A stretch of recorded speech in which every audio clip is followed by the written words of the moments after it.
PS5. Noon, yung computer, pagka ang isang school may computer laboratory, parang ang bilang isang parent, yung parents natin, gusto kayo ipasok kasi siya lang yung school na mayroong computers, right? Kasi emerging pa lang ang computers in the year like 1980s, no?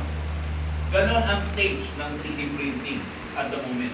Wala pang nakakaalam, hindi pa available sa school, hindi pa available actually sa market, hindi nyo basta makikita, hindi nyo alam kung paano gamitin. Kaya kami ay take action agad para ituro sa mga bata dahil ito po ang magiging revolution of manufacturing industry not just in the Philippines but worldwide. Kapag hindi natin naihanda mga bata, kawawa na naman ang mga Pilipino. Manga na naman tayo in the next 10 to 20 years. So, 3D printing, kakambal po ng 3D modeling. Alam naman na siguro natin ng mga laptops, right? If you have a laptop, walang operating system, it's useless. No? So, ganoon din ang 3D printer. It is just a machine, pero kung walang software, no? Walang file na i-3D print, wala rin siyang kwenta. So, kailangan turuan natin